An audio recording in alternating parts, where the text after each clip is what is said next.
Hey, welcome back to Married for Life. Yes. I always want to do it like that. Thank you guys so much for joining with us on part 3, right? Part 3, yeah. Yes. Part 3, and this video series built off of the book, The 5 Love Languages by Gary Chapman. And if you've never read this book, we're going to encourage you to get this book. Yes. And it's help change and shape our marriage. It really has. Honestly, I think probably one of the most books out of all of them that has helped shape it's really our good relationship. And they have a number. They have one 5 love languages for kids and everything now. I mean, honestly, there's 5 so languages for your pets. No, I don't know. Could be. I mean, pet owners. Sorry, yes. We're trying to offend you.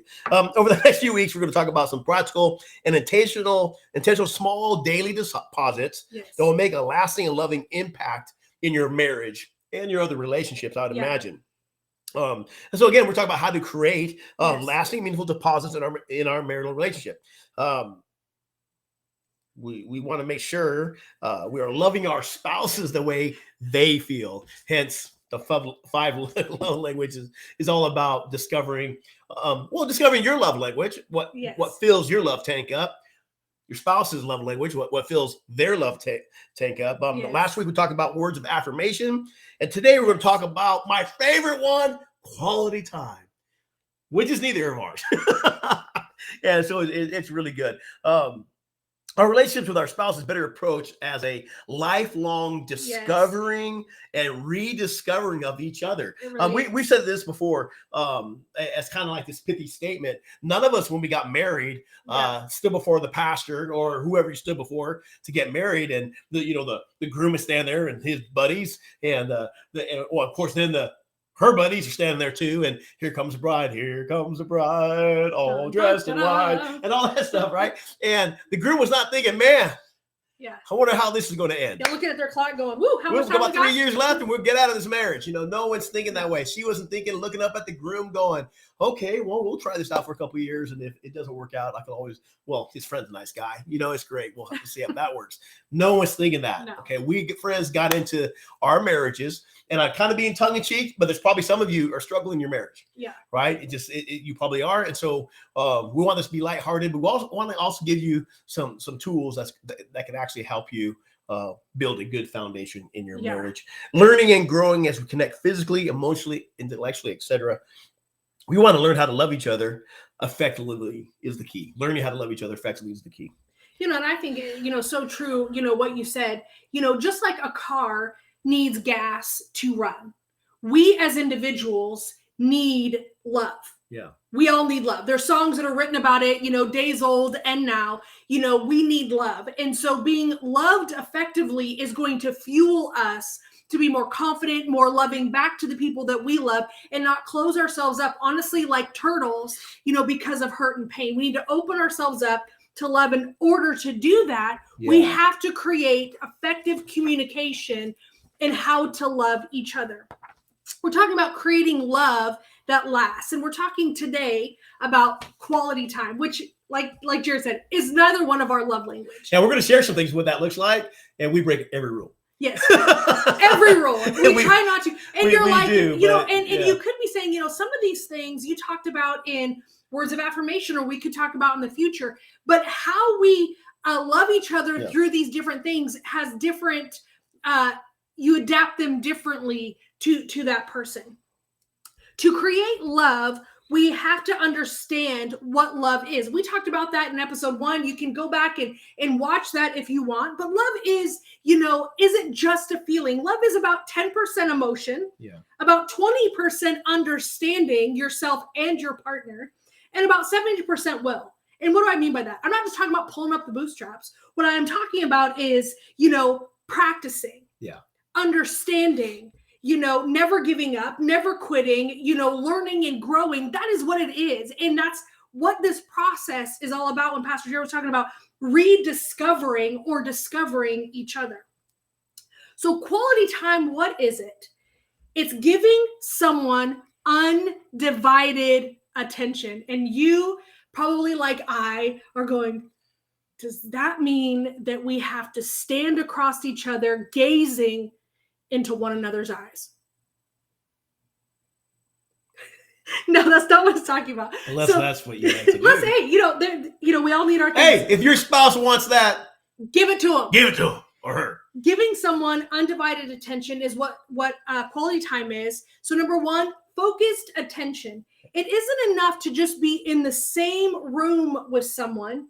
A key ingredient to giving your spouse quality time is giving them your focused attention. Taking time away from distractions. And what are distractions? A lot of times distractions can be TV, phone, work, children, phone. And I say that because a lot of us text and are doing other things. We are multitasking. We can't multitask our spouse. No. Quality time does not mean you have to spend your time together gazing into one another's eyes, but it does mean you are doing something together and giving them your full attention. We're talking about people whose love language is quality time. Yeah. You discover that here in this great book by Gary Chapman. We don't know Gary, so we're not like friends. We're not promoting. He's not giving us a kickback. No, Gary, if you want to. If you want to. We'll take it. Anyways, but it's a book that changed our marriage. Yeah, and so it really has. So quality time, you'll find more about it in the book. Get the book. I would say this. So what is quality time? You got to have quality conversations. Yeah. Now, for when people, and we'll get to our love languages later on in the series, but you'll understand if this is your love language, you're going, yay! Finally, it's about time. Preach it. Exactly. So it's just, and if it's not your love language, you're like, okay, can you move on? Move on. This is good. So quality conversations could look like this, like words of affirmation. Yeah. The language, like words of affirmation, the language of quality time also has many dialects. Yes. Like, someone that has a love language of quality time wants, get this now, desires and or needs quality conversations. They got to have it. Yeah. That is made up of sharing experiences, thoughts, feelings, and desires. It to be uninterrupted. Now, as I'm talking about this, I'm thinking I feel convicted. Thoroughly convicted. Lord, and I'm failing all that. Okay. Especially to all my friends and people who have quality time. I honestly think about Nico sometimes. And Nico, who is our youngest son? Our youngest son. Yeah. And we would be all doing things, and the three of us, our oldest and Jared and I, are a lot oldest different. Name is Anthony. Yes, are a lot different than Nico. And sometimes, we would be doing stuff, on our phone, doing different things, and Nico would be like, "Yeah, that's what Nico used to do to me, Dad, Dad." Yeah, Dad. Yeah, He would get up on my lap and grab my face, Dad. See, I didn't know his one of his quality time. I got to talk to you, right? Yeah. And so, sorry, Nico. How to have a meaningful conversation, how to have meaningful and quality conversations with your spouse. It could look like this. Maintain eye contact. And maybe you just need to help them sometimes redirect them to focus. Yeah. Don't listen to your spouse and do something else. Listen for feelings. This is very important, right? This is good, yeah. Watch what emotions is your spouse trying to convey. Yeah. Observe their body language. Yeah. Don't interrupt them. Failure here. Anyways, but we're talking about we're just giving some ideas that you can find, how to have these quality conversations. You know what? Sometimes people need your undivided attention. Yeah. Which I think is so important. And why are we trying to give examples? Because practical ways, when you say, okay, my love language is quality time, and you have no substance to go with that. You can't for tell someone that doesn't understand quality time, you don't know how to explain it or what to do in the process. So if your love language is quality time, or your spouse's, or your children, if you're like, I can apply this to so many different things, quality time is focused attention to that loved one. And how we do that through quality conversation and putting it into practice is number 3. If this isn't your love language, it could be difficult for you. This is probably the most difficult of the love languages, but I do try to work on it in my relationship, and I try to understand where other people are coming from.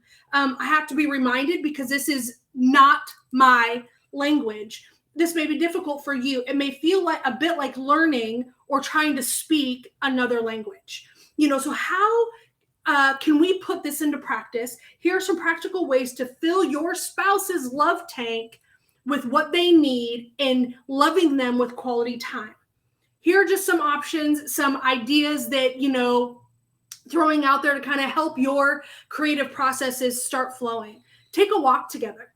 Some of our best conversations happens when we're not trying to have a conversation. Yeah. We're out enjoying, life on a walk, and we just start talking about some amazing things, or just connecting in a way we haven't connected in a while.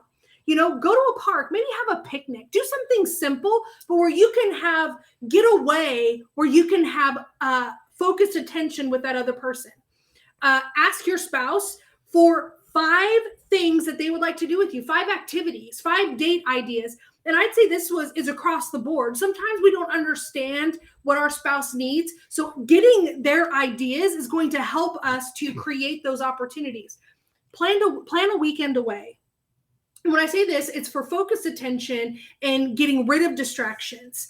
A dinner date, this is one that I think you can put into practice every day. And quality time does not necessarily mean the amount of time that you're spending. Yeah. It means the time that you are spending, that it is quality and focused. Yeah. So make time every day to share with each other some of the events of your day and listening to the events that happened in their day. We can take 10 minutes every day to give to our spouse in focused, undivided attention. Yes. Maybe doing a camp out in the living room where it's just you, and you know what? You don't got the money to do. You're like, guys, that's crazy. We just did it. It's fun. This is what we do for fun date nights. We have a camp out or slumber party in the living room. We don't have to do it. We got the money to go to a hotel. Yeah. We got the money. We have a nice bed. Why aren't you sleeping in your own bed? Very because we want, nice. Because it's nostalgic for us. There are things that we That's what we did used when we were to growing do. up with our kids. It's what we used to do because we didn't have any money. We didn't have anything. Actually, having no money sometimes is better than having money. Because you're creative and you're intentional. You're more creative. You're more intentional. We wanted to go on a date. Didn't have a date. Got to go, well, it'd be great to go to the hotel. And the nice hotel. Don't have no money for that. We create our own hotel in our living room. And sometimes you go to a hotel and you're like, oh God, I just want to go back to my bed, my own house. It's all of those things. So make a point every day to share your events, what's going on in your life, and allow them to do that. Do a camp out living room. But I want to encourage you and challenge you. Make a plan to do this daily for the next 30 days. And why do I say that? Because it's creating a habit. It's learning their language and putting it into practice. Just pick one way each day to show your love to your spouse through quality time. One other tip is how do you discover the love language of your spouse? For example, quality time. If your spouse is always asking to sit down and talk to you. Yeah. Or saying, can you put down your phone? Can you put down your phone and talk? Yeah. Can you put down your phone?